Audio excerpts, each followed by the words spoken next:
से प्रसन्न होता है, अंधों को दृष्टि पाने की प्रचार करने से प्रसन्न होता है, और मैं कहना चाहता हूँ सुसमाचार प्रचार करने से और कुछ लोगों को छुड़ाने से प्रभु प्रसन्न होते हैं। इस बात को याद रखिएगा चर्च। अगर आपकी जिंदगी के अंदर में ये है, हर महीना प्रभु भोज खाने से पहले 2 व्यक्ति को अगर सुसमाचार सुना कर जाते हैं तो डंके की चोट में आप मूछा फेंट के बोल सकते हैं, यस मैंने काम करके आया है, प्रभु मुझे खिलाओ, तब वो प्रभु भोज काम में आएगा। अन्यथा आप जिंदगी ना अपने तरीके से जी करके आप प्रभु भोज में शामिल होगे ना, तो मैं कहना चाहता हूँ इस यहूदा इस्करियोती जैसे ही उसने ना प्रभु भोज का रोटी अपने मुंह में लिया, और बाइबल कहता है शैतान उसके अंदर सवार हो गया, याद रखिएगा। और शैतान जब सवार हो गया मेरे साथ तो अपने गुरु को ही पकड़वा डाला। कंफर्म है जी सर। इसलिए अपने तरीके से प्रभु को इस्तेमाल करने के बजाय हमारी प्रार्थना प्रभु तो सुनता है, उत्तर भी देता है, परंतु उसे प्रसन्न करने का प्रयास करें कि मेरा खुदा मेरे लिए कैसे प्रसन्न होगा, मेरा खुदा मुझसे कैसे प्रसन्न होगा। और उसके प्रसन्न होने का एक ही उपाय है कि हम उसके सुसमाचार को अन्य जातियों तक जो प्रभु को नहीं भी जान पाए हैं ना, उनके तक पहुंचाने से खुदा प्रसन्न होते हैं। पूरा बाइबल उठाकर देखिए, 12 चेलों की नियुक्ति, 70 चेलों की नियुक्ति, आप देखते जाइए कितने कितने चेलों की नियुक्ति। प्रेरितों के काम देखिए। मैं कहना चाहता हूँ पतरस को पागल भूत सवार था क्या? उसने सुसमाचार सुनाते हुए अपने प्राण दिया। पौलुस अपने प्राण को दिया, वो पागल था क्या? थोमा इंडिया के अंदर में केरल क्षेत्र में आया, वो पागल था क्या? नहीं रे बाबा, परंतु वो खुदा के काम को उसने जाना कि खुदा को मैं कैसे प्रसन्न कर सकता हूँ। खुदा को उसने प्रसन्न करने के लिए अपनी सारी जिंदगी प्राण तक भी दाव में लगा दिए, याद रखिएगा। और जो व्यक्ति के अंदर में खुदा को प्रसन्न करने वाली बात आ गई ना, मैं आपको कहना चाहता हूँ दुनिया का कोई ताकत नहीं उसे आगे बढ़ने से, बुद्धि पाने से, समझ पाने से, या उसको जीवन पाने से, या उसे स्वर्ग के राज्य को में जाने से कोई रोक नहीं सकता, याद रखिएगा चर्च। आज हम सब मसीहों की एक ही होड़ है, स्वर्ग जाना, स्वर्ग जाना, स्वर्ग जाना। पर कैसे स्वर्ग जाओगे जब तक हम खुदा को प्रसन्न ना करें। Hallelujah, hallelujah. आप लोग समझ पा रहे हैं? यस। और बाकी लोग सुन रहे हैं या बस ऐसे मोबाइल पे छोड़ करके चल दिए ना? नीति वचन की किताब में लिखा है, जब तू खुदा के भवन में जाए बड़ी सावधानी के साथ चलना, लिखा है। अगर हम इसमें सावधानी नहीं बरत रहे हैं ना, खुदा को हम अपमान कर रहे हैं, याद रखिएगा। वचन जब चल रहा है, वचन को नहीं सुन रहे, खुदा का अपमान कर रहे हैं। आपको पता है वचन ही खुदा है, वचन ही यीशु है, याद रखिएगा। और आज वचन नहीं सुन रहे, परंतु यीशु को सुन रहे हैं आप। अगर एक ही नहीं है तो रोमियो की किताब 10 अध्याय उसका 8 वचन से पढ़िएगा क्या लिखा हुआ है, आप समझ जाएगा। यूहन्ना की किताब 1 अध्याय उसका 1 वचन में क्या लिखा है, उसको पढ़िएगा तो आप समझ जाइएगा कि वचन है क्या चीज। Hallelujah, hallelujah. मैं फिर से आपको कहना चाहता हूँ, आपकी प्रार्थनाएं सुनी नहीं जाती, ऐसा सवाल नहीं है। आपकी प्रार्थनाएं सुनी जाती है, परंतु हमारे विश्वास की घटी के कारण हम अपनी प्रार्थनाओं को कंप्लीट नहीं कर पाते हैं। एक बार प्रार्थना करते उसे छोड़ देते हैं, परंतु हमें जब तक न दे देना खुदा, वो देने वाला परमेश्वर। वचन में लिखा है मांगोगे तो तुम्हें दिया जाएगा।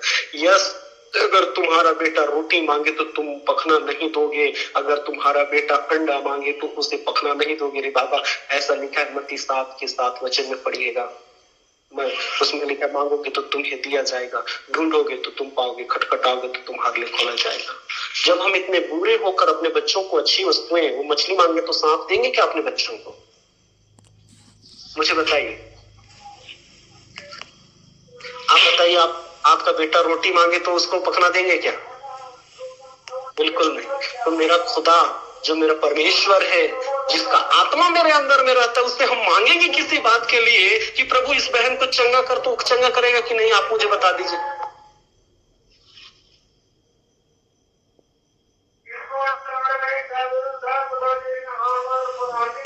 हमें विश्वास होना चाहिए कि परमेश्वर का आत्मा मुझ में है। जिस दिन से हमने यीशु मसीह को प्राप्त किया है, उसको स्वीकार किया अपने मुंह से, उसी दिन से परमेश्वर का आत्मा मेरे अंदर में काम करता है। और सुसमाचार सुनाने के लिए, बंदियों को छुड़ाने के लिए, कुचले मुंह को छुड़ाने के लिए मेरा अभिषेक किया गया है चर्च। आप सबका अभिषेक किया गया है। समझ पा रहे हैं आप लोग? Oh my God! प्रभु क्या क्या बातों को सिखा रहे हैं। पुटपुटांग लग रहा होगा आप लोग को, है? इसलिए मैं आपको बताना चाहता हूँ, इसलिए मैंने आपको बार बार एक ही चीज बोला कि आप अपने परमेश्वर के साथ व्यक्तिगत रिश्ता बनाकर रखिए। प्रभु सब कठिन बातों को सिखाने वाला परमेश्वर है। और मैं कहना चाहता हूँ ये कठिन बात नहीं है, बड़ी साधारण और सिंपल बात है। यीशु मसीह की कहानी को आप देखेंगे, उसने जानते हैं, उसने हमारे लिए अपना प्राण दिया और जगह जगह जाकर के वो व्यक्तिगत प्रार्थना करते थे। और आज हमारे पास एक बात और क्लियर हुआ कि अपने रीति के अनुसार वो आराधनालय में जाकर भी सुसमाचार के काम किया करते थे। इस रहस्य को शायद हो सकता है आप जानते रहे होंगे या ना जानते रहेंगे, लेकिन हर शब्द के दिन सैटरडे को उनका रीति था कि आराधनालय में जाकर वो सुसमाचार का प्रचार किया करते थे साहब।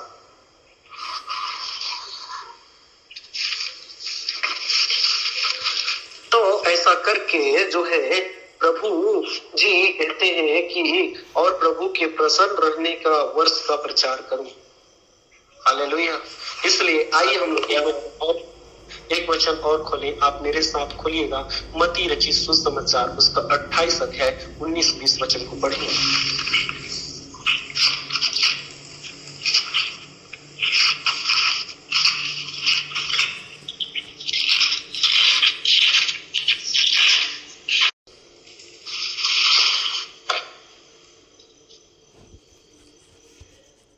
चेलों के पास आकर कहा, इन दिनों में आप यीशु मसीह के चेले हो, कलीसिया याद रखना। उस समय की बात को ये अपने लिए पढ़िएगा। उन दिनों में यीशु मसीह ने अपने चेलों के पास आकर कहा। आज मैं पूछना चाहता हूँ, आप यीशु मसीह के चेले हैं या नहीं? है सर जी। ओके, 2 लोग हैं, ठीक है, मैं भी हूँ यीशु मसीह के चेला। तो यहाँ पर लिखा है, यीशु ने उनके पास आकर कहा, हाँ पढ़िएगा, आकर कहा, स्वर्ग और पृथ्वी का सारा अधिकार मुझे दिया गया है। ने कहा कि स्वर्ग और पृथ्वी का सारा अधिकार मुझे दिया गया है, इसलिए तुम जाओ। तब यहाँ पर यीशु मसीह, देखो ये किस समय की घटना है, मैं इसको क्लियर कर रहा हूँ। यीशु मसीह तीसरे दिन मुर्दों में जी उठने के बाद जो है कि दूसरी बार जब चेलों से मुलाकात करते हैं ना, उस समय की घटना है। ये पुनरुत्थान के बाद की बात बता रहा हूं। यीशु जीवित थे उस समय, बहुत सारी बातों को हमको सिखाए, लेकिन ये जीव उठने के बाद भी अपने चेलों से मिले और कहा, स्वर्ग और पृथ्वी का सारा अधिकार मुझे दिया गया है, इसलिए तुम जाओ। जीते समय 70 लोगों को भेजे, जीते समय उन्होंने 12 लोगों को भेजे, परंतु जी उठने के बाद उन्होंने कहा, तुम जाओ। पढ़िए सर, जाओ, सब जातियों के लोगों को चेला बनाओ, जातियों के लोगों को चेला बनाओ और उन्हें पिता और पुत्र और पवित्र आत्मा के नाम से बपतिस्मा दो। और उन्हें पिता और पुत्र और पवित्र आत्मा के नाम से बपतिस्मा दो, और उन्हें सब बातें जो मैंने तुम्हें आज्ञा दी है, और उन्हें सब बातें जो मैंने आज्ञा दी है मानना सिखाओ। और देखो, मैं जगत के अंत तक सदा तुम्हारे संग हूँ। इस बात से यीशु मसीह और परमेश्वर पिता दोनों खुश होते हैं, प्रसन्न होते हैं। किस बात से? कि जब उन्होंने हमें, जब जीवित थे तो 70 लोगों को भेजा था, परंतु जब स्वर्ग उठा लिए गए तो हर एक व्यक्ति को जो यीशु मसीह पर विश्वास करता है, हर एक को यीशु मसीह ने भेजा, कहा जाओ तुम जाति जाति के लोगों को क्या बनाओ? चेला बनाओ, पिता पुत्र पवित्र आत्मा के नाम से बपतिस्मा दो। इसके कहने का मतलब है तुम जा करके उन्हें ना प्रभु के प्रसन्न रहने का वर्ष का प्रचार करो, कुचले हुओं को छुड़ाओ और अंधेर में पड़े हुओं को छुड़ाओ और सुसमाचार का प्रचार करो। इसलिए आपको भेजा गया है, आपको यूहन्ना 3 उसका 16 वचन के अनुसार आपको चुना गया है, याद रखिएगा। इसलिए तुम जाओ लिखा है, बपतिस्मा दो और उन्हें सब आज्ञा जो मैं तुझे बताता हूं उसे मानना सिखाओ, और देखो जगत के अंत तक यीशु मसीह कहते हैं मैं तुम्हारे साथ रहूंगा। जब आप सिखाओगे, जब आप जाओगे, जब आप सुनाओगे, जब उसका काम पूरा करोगे, तब यीशु मसीह आपके साथ साथ साथ साथ होंगे जगत के अंत तक। चर्च अन्यथा मैं कहना चाह रहा हूँ, आप आत्मिक जीवन में ना, आप आत्मिक जीवन में खाओ और शादी करो, विवाह करो, अपने बेटे बेटों को शादी करो, विवाह करो, उनके नाती पुती खिलाओ और चल जाओ। ये प्रभु की योजना नहीं है आपकी जिंदगी में। प्रभु की योजना है तुम जाओ, जाति जाति के लोगों को चेला बनाओ, यीशु मसीह का सुसमाचार सुनाओ। ये मुख्य उद्देश्य है प्रभु का, जिससे वो प्रसन्न होता है। और यीशु मसीह ने भी इस बात को कहा, यूहन्ना रचित सुसमाचार 4 अध्याय उसका 32 वचन में हम लिखे पढ़ेंगे, तो ऐसा लिखा मत खोलिए तो मैं पढ़ दे रहा हूँ। एक और है जो 4 अध्याय उसका 33 वचन में हम लोग पढ़ेंगे। 4 अध्याय 33 वचन। तब चेलों ने आपस में कहा, क्या कोई उसके लिए कुछ खाने को लाया है? यीशु ने कहा, 34 में लिखा है, यीशु ने उनसे कहा, मेरा भोजन यह है कि अपने भेजने वाले की इच्छा के अनुसार चलूं और उसका काम पूरा करूं। ये मेरा भोजन है, आत्मिक भोजन मेरा ये है। आपको मैं पूछना चाहता हूं, आपका भोजन क्या है साहब? आपके इस धरती में आने का मकसद क्या है सर? आपका प्रभु भोज लेने का मकसद क्या है सर? आप यीशु मसीह के साथ जीने मरने की कसम खाने की योजना क्या है सर? आप मुझे बताइए। इसलिए याद रखिएगा, प्रभु ने आपको विशेष काम के लिए चुना है, संसार से अलग किया है। कलीसिया का मतलब होता है संसार से अलग किए हुए लोग, और आपको अलग इसीलिए किया गया है कि प्रभु ने आपके अंदर ना अपनी आत्मा डाला है, और आत्मा जब डाला है तो उसमें काम करने के लिए डाला है। यूं ही आपको नहीं, यूं ही आपको बस आप प्रार्थना करो, आपकी प्रार्थना सुन ली जाए, इतनी के लिए नहीं रखा है, आपको और आगे काम करने के लिए रखा है। चलिए हम लोग कैसे काम करना है हम लोग वचन से पढ़ेंगे। मेरे साथ आप लूका की किताब उसका 10 अध्याय खोल लीजिए।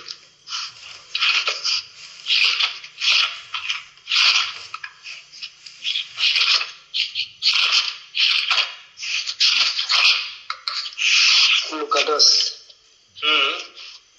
और उसका 5 वचन से पढ़िएगा। जिस किसी घर में जाओ, जिस किसी घर में पहले कहो, इस घर पर कल्याण हो। इस घर पर क्या हो? कल्याण हो। सबसे आसान तरीका यीशु मसीह ने उनको क्लियर बताया कि देखो प्रभु कैसे प्रभु के राज्य का प्रचार तुम करोगे।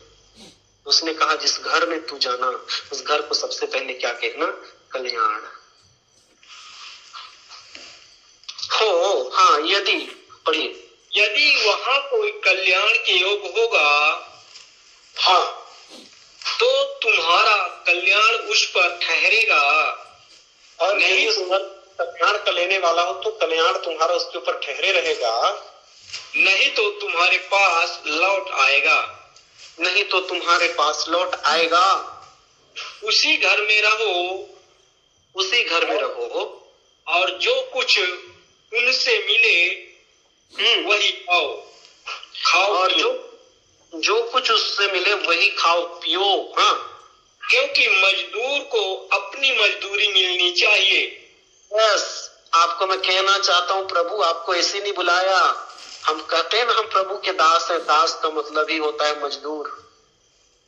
हेलो चर्च, दास का मतलब ही होता है मजदूर। तुम मजदूर हो, मजदूर। याद रखना, जितने भी आप प्रभु के बड़े बड़े दास, महान दास हो ना, सब मजदूर हो रे बाबा। याद रखना, प्रभु के मजदूर हो। और जिस दिन आप इस मजदूरी को करना स्टार्ट करेंगे, उस दिन जब पूरा कर लेंगे ना काम को, तो अपना पूरी रीति से वो अपना बेटा बना करके आपको स्वर्ग में लेकर के जाएगा। हालेलुया। आप दुल्हन के समान होंगे, याद रखिएगा। और काम ही पूरा नहीं करोगे और कहोगे कि मैं स्वर्ग के राज में प्रवेश करूं, कैसे हो सकता है? आपने किसी को बपतिस्मा नहीं दिया ना, सुसमाचार सुना के उधारिच में नहीं लेके आया, तो क्या उसका इच्छा को आपने पूरा किया क्या? नहीं। अब यहाँ पर चलिए, हम यहाँ पर पूरे कहानी को आप पढ़ लीजिएगा, परंतु अब यहाँ पर हम लोग देखते हैं 17 वचन को पढ़िएगा। देखते हैं कि प्रभु के काम करके जाकर, प्रभु के 70 लोगों ने प्रभु के कहे हुए कामों को करके जाकर जब यीशु मसीह को विवरण दिया ना, तो क्या होता है हम देखेंगे। चलिए 17 को पढ़िए। 17 वे 70 आनंद करते हुए लौटे और कहने लगे, के पास आनंद करते हुए लौटे और कहने लगे, हे प्रभु, तेरे नाम से दुष्ट आत्मा भी हमारे वश में है। तब 70 आनंद करते हुए गए और कहे, हे प्रभु जी, तुम्हारे नाम से ना दुष्ट आत्मा भी हमारे वश में है। Hallelujah, hallelujah. आज प्रचार करते हो साहब, कहते हो प्रभु हमारी प्रार्थना को नहीं सुनता ना। मैं आपको बता देना चाहता हूँ, प्रभु प्रार्थना को सुनता है, लेकिन उसको प्रसन्न करने का प्रयास तो करो ना। Hallelujah, hallelujah. तब लिखा, वे 70 आनंद करते हुए लौटे और कहने लगे, हे प्रभु, तेरे नाम से दुष्ट आत्मा भी हमारे वश में है। चलिए पढ़ते जाइए। उसने उनसे कहा, यीशु ने अपने चेलों से कहा, मैं शैतान को बिजली के समान स्वर्ग से गिरा हुआ देख रहा था। तब यीशु मसीह कहते हैं, मैंने ना शैतान को ना स्वर्ग से बिजली के समान गिरते हुए क्या कर रहा था, देख रहा था। इसका कहने का तात्पर्य है, जबकि एक विश्वासी व्यक्ति ना प्रार्थना करता है ना, उसकी प्रार्थना में इतना ताकत है ना, बीमार चंगे हो उठेंगे रे बाबा। प्रार्थना में इतनी सामर्थ्य है ना, मैं आपको कहना चाहता हूँ ना, अच्छे अच्छे बीमारी ठीक हो जाएंगे। जो व्यक्ति मानता है कि यस परमेश्वर का आत्मा मेरे अंदर में है, ऐसा विश्वास करता है, उसी के साथ ऐसा होगा। तब यीशु मसीह कहते, मैं आकाश से शैतान को बिजली के समान गिरते हुए देखा। यह शैतान की कोई औकात नहीं, एक विश्वासी के सामने याद रखिएगा। समझे बात को? जी सर। यस, आप प्रार्थना करोगे, आपकी प्रार्थना का उत्तर कहने का मतलब है आप, इसीलिए पतरस को यीशु मसीह ने मत्ती 16:16 में ऐसा लिखा हुआ है कि जो कुछ तू, मत्ती 18:18 में ऐसा लिखा हुआ है कि जो कुछ तू पृथ्वी पर बांधेगा वो स्वर्ग में क्या होगा, बंधेगा। तो ये अधिकार आपको दिया, जो एक व्यक्ति यीशु मसीह पर विश्वास किया, पवित्र आत्मा को प्राप्त किया, उसको ये अधिकार है। जो कुछ विषय में भी प्रार्थना करेगा, बांधेगा सो पृथ्वी पर बांधेगा, स्वर्ग में बंधेगा, स्वर्ग में पृथ्वी पर खुलेगा, स्वर्ग में खुलेगा। ये अधिकार है आपके पास, याद रखिएगा। लेकिन कई बार हमको विश्वास ही नहीं होता कि प्रभु का आत्मा मेरे अंदर है ना, बंदियों को छुड़ाने के लिए मेरा अभिषेक किया गया है ना, अपने लिए पढ़ते नहीं है तो कहां से रहेगा रे बाबा।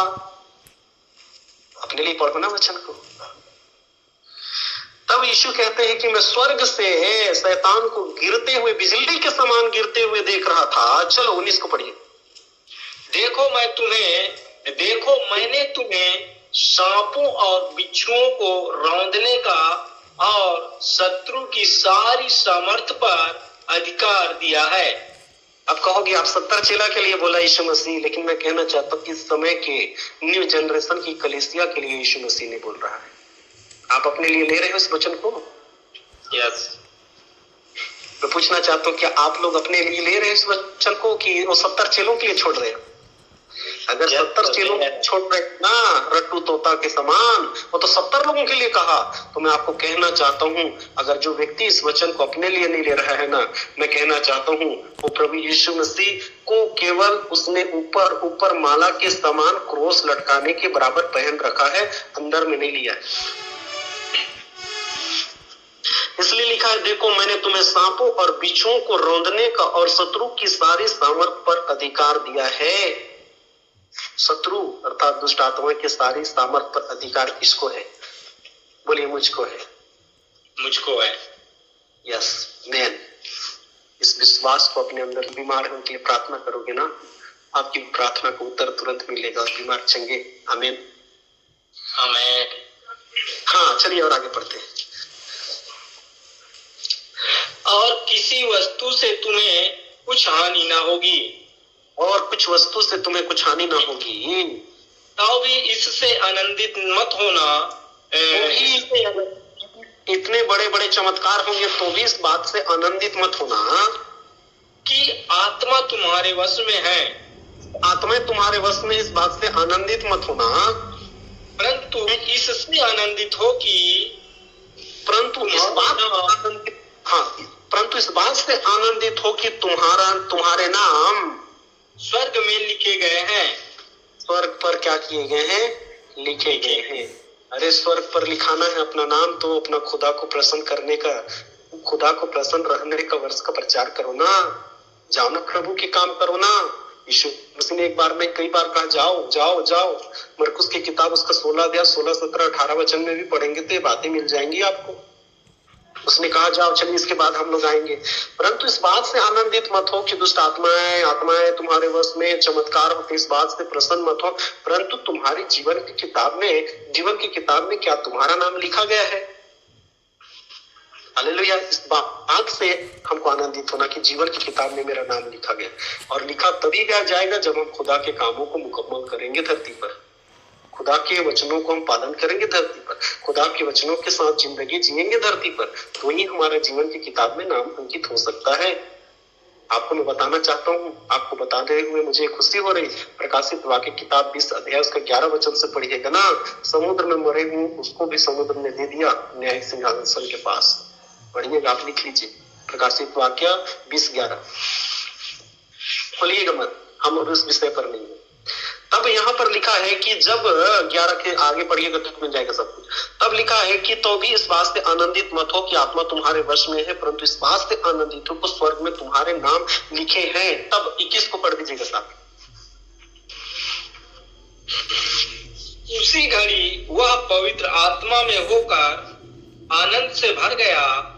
इसका मतलब पता चलता है साहब कि जब हम यीशु मसीह के सुसमाचार को सुनाते हैं ना, बीमारों को चंगा करते हैं ना, और यीशु परमेश्वर के प्रसन्न होने का प्रचार करते हैं ना लोगों के बीच में, तभी मेरा यीशु मसीह आत्मा में होकर आनंद से भरता है, और आत्मा में होकर के कहता वाओ प्राउड ऑफ यू मेरा बेटा, मैं इंसान, समझ रहे हैं मेरे दोस्त, मेरे मित्र, मेरा भाई। तभी कहता है अरे बाबा याद रखिएगा, आप सोचते हो कि नहीं मेरा जिंदगी बस में विश्वास किया, मैं विश्वास किया बस हो गया, नहीं, परंतु आपको एक काम के तहत परमेश्वर बुलाए। आमीन।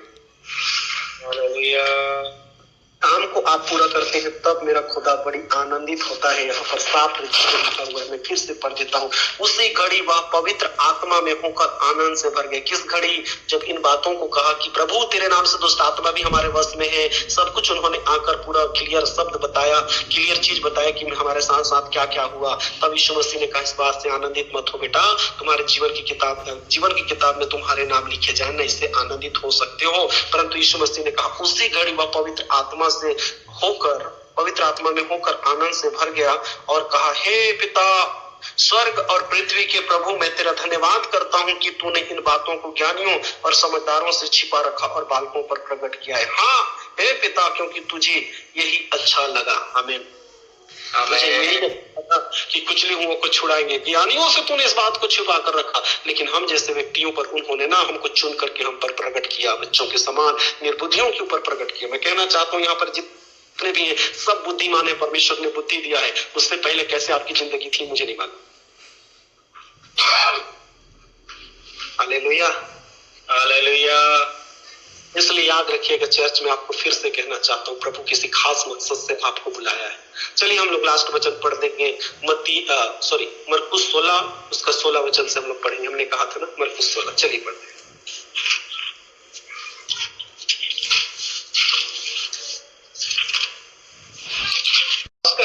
और भैया 15 से पढ़ दीजिए।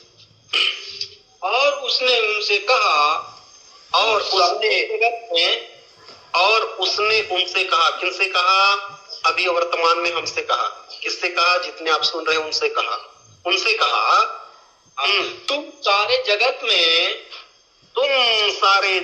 में जाकर सारी सृष्टि के लोगों को, ये प्रभु की महान इच्छा है, याद रखिएगा, तुमसे उम्मीद रखता है। ये जितना सुन रहे हैं उनको उम्मीद रखता है परमेश्वर, प्रभु यीशु मसीह उम्मीद रखते हैं कि तुम जाकर के सारे सृष्टि के लोगों को सुसमाचार प्रचार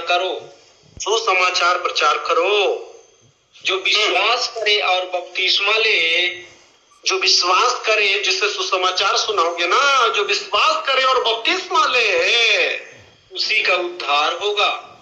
ओह माय गॉड, आज जानते हैं बपतिस्मा को आप हल्के में ले रहे हो साहब, साइड में करते हो। याद रखना, किसी विश्वासी को उल्टा सीधा शिक्षा देते हो, कहते हो कि 5 साल बाद बपतिस्मा ले लेना, अभी तो प्रभु को नहीं जाना ना। लेकिन हम लोग खोजा को देखते हैं, उसने तुरंत जाना और तुरंत बपतिस्मा लिया, क्योंकि उसे विश्वास आ गया कि यस यीशु जिंदा है।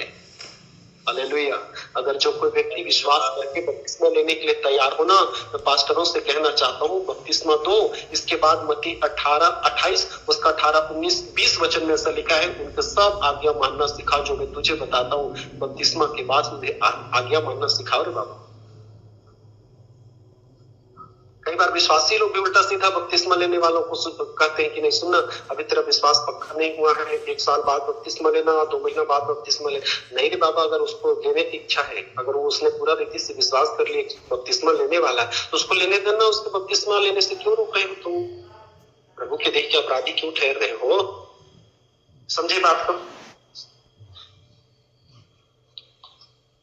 Hallelujah, hallelujah. अब लेकिन सृष्टि के लोगों को जाकर के, और कई चर्चों में तो ऐसा हो गया भैया, मैं बताना चाहता हूँ बपतिस्मा को ना एकदम महत्व नहीं दे रहे।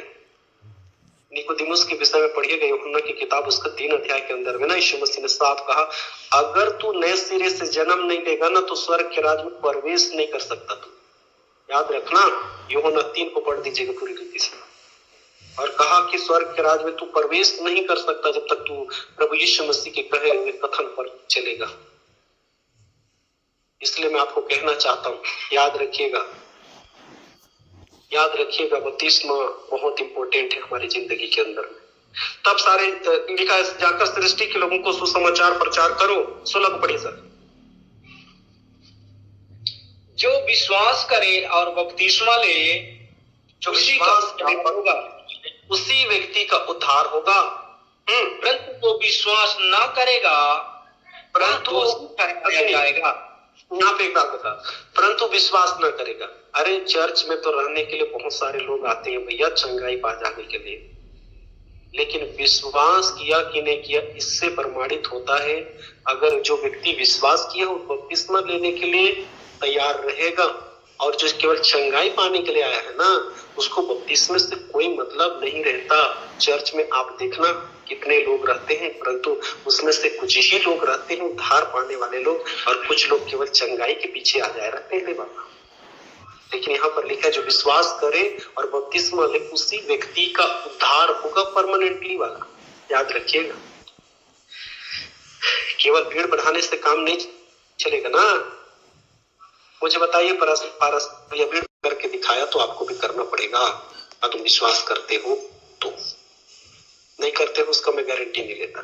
इसलिए यीशु मसीह ने कहा जिस घर में तू जाना उस घर में कल्याण करना, कल्याण का लेने वाला हो तो धन्यवाद, और कल्याण का लेने वाला नहीं है तो नमस्कार भैया, तू झाड़ झुकाड़ के निकल जाना। ओके, यही बातों को प्रभु ने समझाने का प्रयास किया कि देखो जो विश्वास करे और बपतिस्मा ले उसी का उद्धार होगा, और जो विश्वास न करे बपतिस्मा नहीं ले। मतलब बपतिस्मा जो व्यक्ति नहीं ले रहा है ना, बपतिस्मा के लिए आना कानी कर रहा है ना, वो विश्वास नहीं किया है। याद रखिए, अपने चर्च में कहा कि देखिएगा कौन कौन बपतिस्मा लेने के लिए तैयार हो, उसमें से 2 जन का हाथ खड़ा होगा, बाकी के डाउन रहेगा। जवानों को देखिएगा रे बाबा, समझ रहे हैं? इस जो है कि होगा, परंतु जो विश्वास न करेगा वह दोषी ठहराया जाएगा। आगे बढ़िए चलिए। दोषी ठहराया जाएगा। विश्वास करने वालों में ये चिन्ह होंगे कि वे मेरे नाम से दुष्ट आत्माओं को निकालेंगे। हाँ, रुक जाइएगा। हालेलुया। आपके चर्च में आपके बेटे बेटी जवान होंगे, उनको ना बपतिस्मा के लिए आप कहिए यूहन्ना 3 अध्याय को पढ़ करके उनको समझाइए। और उनको इस समय हमको समझ में नहीं आ रहा है कब हम इस धरती पर रहेंगे। एक हम लोग गीत भी गाते हैं, फूल जैसन हन और कल मुरझा जाबो, कोई ठिकाना नहीं है। दाऊद कहता है इस बात को, अभी फूल के समान है, कल मुरझा जाएंगे, धूप पड़ेगा, खत्म हो जाएंगे। ठीक है ना? इसलिए अपने बच्चों को, जवान पीढ़ियों को जो आपके चर्च में है, उन्हें सबसे पहले बपतिस्मे का प्रचार कीजिए, ताकि वो बपतिस्मा लेकर के प्रभु के राज्य में प्रवेश करने के लिए तैयार हो जाए। कई लोग बड़ी बुद्धिजीवी प्राणी होते हैं, कहते हैं अच्छा ये बताओ स्वर्ग राज्य की बात कर रहे हो ना, तो मुझे बताओ को 2 डाकू थे ना, तो 2 डाकू में से बताओ ना, यीशु मसीह ने जिसे कहा कि आज ही मेरे साथ स्वर्गलोक में होगा, उसने बपतिस्मा लिया था क्या? वो सिचुएशन था, उसने वचन कभी नहीं सुना था रे बाबा। इसलिए प्रभु ने उन्हें वहां पर उदारता दिखाई और उन्हें कहा आज ही मेरे साथ स्वर्ग में होगा। परंतु तुम्हारे जवान कलीसिया में आ करके वचन सुन करके पक चुके हैं और बपतिस्मा लेकर के तैयार नहीं है ना, तो मैं कहूं निकोदेमुस के समान आपका स्वर्ग जाना थोड़ा सा मुश्किल हो सकता है चर्च। जिसने वचन नहीं सुना, उसने लास्ट दिन में भी कह देगा ना प्रभु मुझे माफ कर दे, उसका उद्धार हो सकता है। परंतु मैं कहना चाहता हूँ जो आप वचन को सुन करके यीशु मसीह की जिंदगी चरित्र को देख करके उन्होंने को कहा क्या इसी रीति से होने दे, हम सब धार्मिकता को पूरा करेंगे। उसने बपतिस्मा लेके दिखाया। तुमको क्या तकलीफ है जी बपतिस्मा लेने में? तुम्हारे जवानों को बपतिस्मा देने में क्या तकलीफ है जी? उनको मोटिवेट करने में, उनको कहने में क्या तकलीफ है जी कि बपतिस्मा ले लो बेटा?